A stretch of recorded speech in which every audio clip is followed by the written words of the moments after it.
கொச்சிக்கடை தேவாலயத்தில் வழிபட சென்ற நபரின் மோசமான செயல், வெளியான சிசிடிவி காணொலி.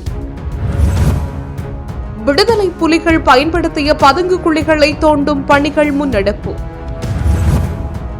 அதிகரிக்கப்படும் பால் தேநீரின் விலை.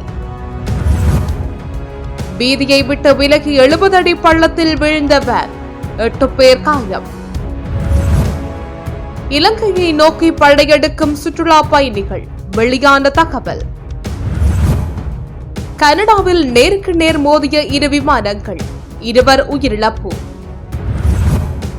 செம்மணி சிதுபாதி மனித புதைக்குழி அகழ்வு பணிகள் தற்காலிகமாக நிறுத்தம். இந்தியாவின் பல பகுதிகளில் பதிவான நிலநடுக்கம். யாழ் கீரிமலையில் வெடிகுண்டு மீட்பு. லண்டனில் வெப்ப அலைகள், 263 பேர் உயிரிழப்பு, எச்சரிக்கும் விஞ்ஞானிகள். தனியார் நிறுவனத்தில் வேலைக்கு சேரும் ரிஷி சுனக். அமெரிக்காவில் புதிய தீர்வை வரி, அரச தலைமையில் விசேட கலந்துரையாடல். கொழும்பு கொச்சிக்கடை புனித அந்தோணியார் தேவாலயத்தில் பெறுமதிமிக்க மடிக்கணினிகள் மற்றும் தொலைபேசி உள்ளிட்ட பொருட்களை நபர் ஒருவர் திருடிச் சென்றுள்ளார். நேற்றைய தினம் மதியம் இந்த சம்பவம் இடம்பெற்றுள்ளது. தேவாலயத்தில் வழிபடுவதற்கு வருகை தந்த மற்றொரு நபரின் பெறுமதிமிக்க பொருட்களை இவ்வாறு திருடிச் செல்லப்பட்டுள்ளன. மேலும் சம்பவம் தொடர்பான சிசிடிவி காணொலி தற்போது வெளியாகியுள்ளது. இதன்போது 2 மடிக்கணினிகள், ஒரு மதர்போர்ட், பெறுமதிமிக்க ஒரு தொலைபேசி, கடவுச்சீட்டு, பிறப்புச் சான்றிதழ் உள்ளிட்ட முக்கிய ஆவணங்கள், பணப்பை உள்ளிட்டவை இவ்வாறு திருடிச் செல்லப்பட்டுள்ளன. ஆலயத்தில் வழிபாடுகளில் கலந்து கொள்பவர் போல வந்த சந்தேக நபரை இவ்வாறு பொருட்களை திருடிச் சென்றுள்ளார். குறித்த பொருட்களின் உரிமையாளர் தனது பையனை இருக்கையில் வைத்துவிட்டு வழிபடுவதற்காக பலிபீடத்தை நோக்கி சென்றபோது இதனை அவதானித்த சந்தேக நபர் பொருட்களை திருடிச் சென்றுள்ளார். சிசிடிவி காணொலியின் துணையுடன் சந்தேக நபர் திருடிச் செல்கின்றமை அவதானிக்கப்பட்டுள்ளதுடன் சந்தேக நபரை அடையாளம் காண பொதுமக்களின் உதவியை பொருட்களின் உரிமையாளர் கோரி நிற்கின்றார். தமிழீழ விடுதலை புலிகள் பயன்படுத்திய பாரிய அளவிலான நிலக்கீழ் பதுங்கு குழியை தோண்டும் நடவடிக்கை இன்று காலை 10:30 மணியளவில் முல்லைத்தீவு புதுக்குடியிருப்பு பகுதியில் ஆரம்பிக்கப்பட்டுள்ளது. 8ஆம் வட்டாரம் மந்துவில் கிராமத்தில் உள்ள தனியார் காணியொன்றில் போரின் முன்னர் விடுதலை புலிகளின் தலைவர் மற்றும் தளபதிகள் பயன்படுத்தினர் என்று கருதப்படும் நிலக்கீழ் பதுங்கு குழியை தோண்டும் நடவடிக்கை புதுக்குடியிருப்பு போலீஸ் நிலைய பொறுப்பு அதிகாரி MPR ஹெரத் தலைமையில் ஆரம்பிக்கப்பட்டுள்ளது. 2 ஏக்கர் வரையிலான குறித்த காணி விடுதலை புலிகளின் முகாமாக காணப்பட்டது. இந்த காலகட்டத்தில் விடுதலை புலிகளின் தலைவர் மற்றும் தளபதிகள் உள்ளிட்டவர்கள் சந்திப்புகளை மேற்கொள்வதற்காக பாரிய அளவில் நிலக்கீழ் பதுங்கு குழி ஒன்று அமைக்கப்பட்டது. 2009ஆம் ஆண்டு போருக்கு பின்னர் குறித்த காணியில் கண்ணிப்படி அகற்றும் ராணுவத்தினர் நிலை கொண்டிருந்தனர். போரின் குண்டு தாக்குதல்களால் பதுங்கு குழியின் வாயில்கள் மூடப்பட்ட நிலையில் அதனை மக்கள் பொருட்படுத்தவில்லை. இந்த நிலக்கீழ் பதுங்கு குழி சுமார் 20 அடி ஆழத்தில் அமைக்கப்பட்டுள்ளது. குறித்த பதுங்கு குழியில் விடுதலை புலிகளின் தங்கமோ அல்லது ஆயுதங்களோ புதைக்கப்பட்டிருக்கலாம் என சிலர் வீட்டின் உரிமையாளர்கள் தெரியாமல் நிலத்தை தோண்டும் நடவடிக்கையை முன்னெடுத்திருந்தனர். அதன் பின்னர் புதுக்குடியிருப்பு போலீசார் அந்த பகுதியை பார்வையிட்டு நீதிமன்ற நடவடிக்கையை முன்னெடுத்திருந்தனர். முல்லைத்தீவு மாவட்ட நீதவான் நீதிமன்றில் வழக்கு தொடரப்பட்டு நேற்று குறித்த நிலக்கீழ் பகுதியை கிராம சேவையாளர், விசேட அதிரடிப்படையினர், குண்டு செயலளிக்கும் பிரிவினர், போலீசார் உள்ளிட்ட அதிகாரிகள் சம்பவ இடத்திற்கு அழைக்கப்பட்ட நிலையில் குறித்த பகுதியில் கனரக இயந்திரம் கொண்டு துப்புரவு பணிகள் முன்னெடுக்கப்பட்டிருந்தன. நிலக்கீழ் பதுங்கு குழியில் நீர் நிரம்பி காணப்படுவதால் அதனையும் வெளியேற்றும் நடவடிக்கை முன்னெடுக்கப்பட்டிருந்தது. நேற்றைய தினம் மாலை சம்பவ இடத்துக்கு சென்ற முல்லைத்தீவு மாவட்ட நீதவான் நீதிமன்ற நீதிபதி தர்மலிங்கம் பிரதீபன் குறித்த பகுதிகளை பார்வையிட்டதுடன் தொடர்ந்து இன்று காலை அகழ்வு பணிகளை முன்னெடுக்க போலீசாருக்கு பணித்திருந்தார். அதனைத் தொடர்ந்து இன்று காலை 10:30 மணியளவில் அகழ்வு பணி ஆரம்பமாகி நடைபெற்று வருகின்றது. பால் தேநீரின் விலை 10 ரூபாவால் அதிகரிக்கப்படும் என அகில இலங்கை உணவகங்கள் மற்றும் விடுதிகள் உரிமையாளர்கள் சங்கம் தெரிவித்துள்ளது. இறக்குமதி செய்யப்படும் பால்மாவின் விலை அதிகரித்ததை அடுத்து இந்த முடிவு எடுக்கப்பட்டதாக அகில இலங்கை உணவகங்கள் மற்றும் விடுதிகள் உரிமையாளர் சங்கத்தின் தலைவர் ருசான் ஹாரிசன் தெரிவித்துள்ளார். பால்மா இறக்குமதியாளர்கள் இறக்குமதி செய்யப்படும் பால்மா பாக்கெட்டின் விலையை அதிகரிக்க முடிவு செய்துள்ளனர். அதன்படி 400 கிராம் பொதியொன்று 100 ரூபாவாலும், 1 கிலோ பால்மா பொதியொன்று 250 ரூபாவாலும் விலை உயர்த்தப்பட உள்ளதாக இறக்குமதியாளர்கள் முடிவு செய்துள்ளனர். மாத்தறையிலிருந்து நுவரெலியாவுக்கு இளைஞர்கள் குழுவை ஏற்றிச் சென்ற வேன் ஒன்று வீதியை விட்டு விலகி 70 அடி பள்ளத்தில் வீழ்ந்ததில் வேனில் பயணித்த 8 பேர் பலத்த காயங்களுக்கு உள்ளாகி நுவரெலியா மாவட்ட பொது வைத்தியசாலையில் அனுமதிக்கப்பட்டுள்ளதாக நானோயா போலீசார் தெரிவித்துள்ளனர். இந்த விபத்து இன்று அதிகாலை 5 மணியளவில் ஹட்டன் நுவரெலியா பிரதான வீதியில் நானோயா டெஸ்போர்ட் தோட்ட பகுதியில் நிகழ்ந்துள்ளது. விபத்தில் காயமடைந்தவர்களை டெஸ்போர்ட் பகுதியில் உள்ள மக்கள் மீட்டு வைத்தியசாலைக்கு கொண்டு சென்றுள்ளனர். விபத்து குறித்து விசாரணை நடத்தி வரும் நானோயா போலீசார் வானில் சாரதி தூங்கியது விபத்து ஏற்பட்டதாகவும் விபத்தில் வேனுக்கு பலத்த சேதம் ஏற்பட்டதாகவும் தெரிவித்துள்ளனர்.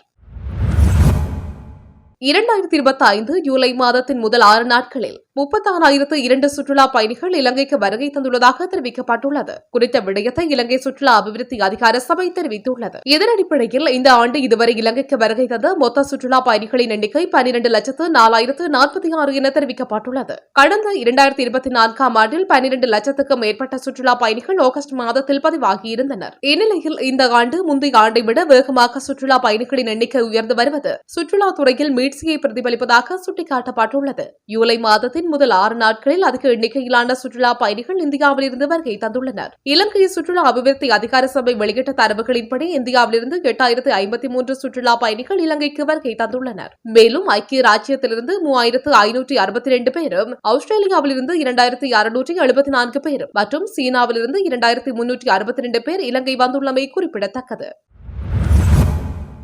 கனடாவில் விமான பயிற்சியின் போது 2 விமானிகள் நேருக்கு நேர் மோதி விபத்துக்குள்ளானதில் 2 உயிரிழந்துள்ளதாக வெளிநாட்டு ஊடகங்கள் செய்தி வெளியிட்டுள்ளன. மனிடோபா ஸ்டெயின் பார்க் பகுதியில் விமானம் ஓட்டும் பயிற்சி மையம் ஒன்றில் குறித்த 2 தனித்தனியாக விமானத்தை இயக்கும் பயிற்சியில் ஈடுபட்டிருந்தனர். இதன்போது வினிபேக்கில் இருந்து 60 கிலோமீட்டர் தூரத்தில் தெற்கு விமான நிலையம் அருகே 2 விமானத்தை தரையிறக்க முயன்ற வேளை 400 மீட்டர் உயரத்தில் 2 விமானங்களும் மோதி விபத்துக்குள்ளாகியுள்ளன. விபத்துக்குள்ளான விமானங்கள் தீப்பிடித்ததில் சம்பவ இடத்திலேயே 2 உயிரிழந்துள்ளனர். குறித்த சம்பவம் தொடர்பில் கனடா போக்குவரத்து பாதுகாப்பு சபை விசாரணைகளை நடத்தி வருவதாக வெளிநாட்டு செய்திகள் தெரிவிக்கின்றன.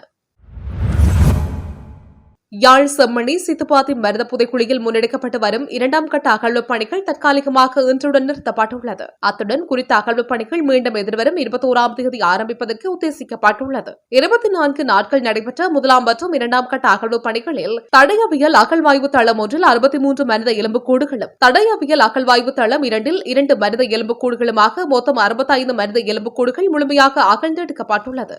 யாழ்ப்பாணம் செம்மணி சித்துப்பாத்தி இந்த மையான மருத புதைக்குழியின் அகழ்வுப் பணிகள் யாழ்ப்பாண நீதவான் நீதிமன்ற நீதிபதி ஏ ஆனந்தராஜாவின் முன்னிலையில் தொல்லியல் துறை பேராசிரியர் ராஜ் சோமதேவா, சட்ட வைத்திய அதிகாரி செல்லையா பிரணவன் ஆகியோரின் பங்கேற்போடு முன்னெடுக்கப்பட்டு வருகின்றமை குறிப்பிடத்தக்கது. இந்தியாவின் டெல்லி உள்ளிட்ட பல பகுதிகளில் இன்று நில அதிர்வு உணரப்பட்டுள்ளதாக அமெரிக்க புவியியல் ஆய்வு மையம் தெரிவித்துள்ளது. இதன்படி டெல்லி, நொய்டா உள்ளிட்ட பகுதிகளில் 4.4 மெக்னியூட் அளவில் நில அதிர்வு உணரப்பட்டுள்ளது. அத்துடன் உத்தரப்பிரதேசம், மீரூட் மற்றும் சாம்லி உள்ளிட்ட பகுதிகளிலேயே இவ்வாறு நில அதிர்வு உணரப்பட்டுள்ளதாக தெரிவிக்கப்பட்டுள்ளது. டெல்லி மற்றும் நொய்டா ஆகிய பகுதிகளில் உள்ள மக்கள் நில அதிர்வு உணரப்பட்டதை அடுத்து தமது வீடுகளிலிருந்து வெளியேறியதாக குறிப்பிடப்பட்டுள்ளது. அத்துடன் நில அதிர்வால் உயிர் சேதங்கள் எதுவும் பதிவாகவில்லை எனவும் இந்திய ஊடகங்கள் செய்தி வெளியிட்டுள்ளன.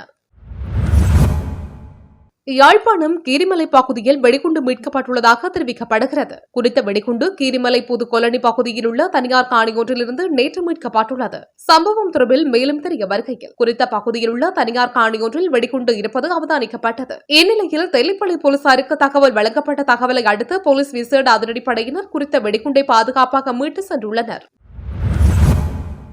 லண்டனில் சமீபத்திய வெப்ப அலையின் போது கூடுதலாக 263 பேர் இறந்ததாக விஞ்ஞானிகள் மதிப்பிட்டுள்ளனர். இது காலநிலை நெருக்கடி ஐரோப்பிய நகரங்களில் வெப்பம் தொடர்பான இறப்புகளின் எண்ணிக்கையை 3 மடங்காக அதிகரித்துள்ளது என்று எச்சரித்துள்ளனர். மனிதர்கள் புதைப்படிவ எரிபொருளை எரிப்பதாலும் காடுகளை வெட்டுவதாலும் ஏற்படும் உலகளாவிய வெப்பமயமாதல் ஜூன் மாத இறுதியில் மற்றும் ஜூலை தொடக்கத்தில் ஐரோப்பாவின் பெரும்பகுதி கடுமையான வெப்பநிலையை மிகவும் தீவிரமாக்கியுள்ளது. காலநிலை நெருக்கடி இல்லாத உலகத்துடன் ஒப்பிடும்போது நகரங்களில் வெப்ப அலைகள் 4°C வரை வெப்பமாக இருந்ததாக உலக வானிலை பண்புக்கூறு குழுவின் ஆய்வு தெரிவித்துள்ளது. லண்டன், பாரிஸ், மேட்ரிட், பார்சிலோனா மற்றும் ரோம் உட்பட 12 நகரங்களில் ஏற்பட்ட இறப்புகளில் சுமார் 65% கொண்டிருப்பதாக ஆய்வாளர்கள் தெரிவித்துள்ளனர். மேலும் 2300 மதிப்பிடப்பட்ட வெப்ப இறப்புகளில் சுமார் 1500 பேர் காலநிலை நெருக்கடியின் விளைவாக இறந்ததாக கண்டறியப்பட்டுள்ளமை குறிப்பிடத்தக்கது.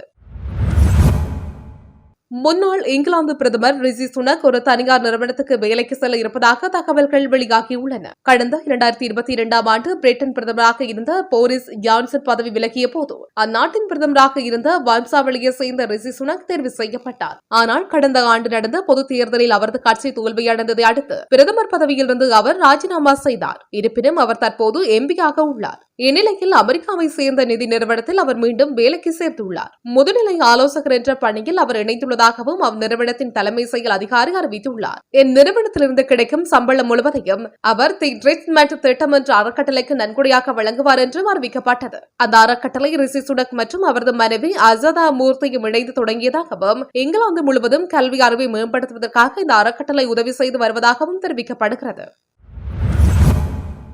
அமெரிக்காவால் விதிக்கப்பட்ட புதிய 30% தீர்வை வரி தொடர்பாக ஜனாதிபதி அனுரகுமார் திசாநாயக்க தலைமையில் இன்று காலை ஜனாதிபதி செயலகத்தில் விசேட கலந்துரையாடல் ஒன்று இடம்பெற்றுள்ளது. இந்த கலந்துரையாடல் முன்னர் அறிவிக்கப்பட்ட 44% வரியை 30% குறைக்க அமெரிக்க ஜனாதிபதி டொனால்டு டிரம்பின் முடிவை அடுத்து இலங்கையின் நிலைப்பாடு மற்றும் எதிர்கால உத்திகளை ஆய்வதற்காக நடத்தப்பட்டது. கலந்துரையாடலில் தொழிலாளர் அமைச்சரும் பொருளாதார அபிவிருத்தி பிரதி அமைச்சருமான அனில் ஜெயந்த பெர்னாண்டோ, நிதியமைச்சின் செயலாளர் ஹர்சன சூரிய பெரும, மத்திய வங்கியின் ஆளுநர் நந்தலால் வீரசிங்க, வர்த்தகம், வணிகம், உணவு பாதுகாப்பு மற்றும் கூட்டுறவு அபிவிருத்தி அமைச்சின் செயலாளர் KA விமலேந்திர ராஜா மற்றும் ஜனாதிபதியின் சிரேஷ்ட பொருளாதார ஆலோசகர் துமிந்த கூலங்கமுவ ஆகியோர் கலந்து கொண்டனர்.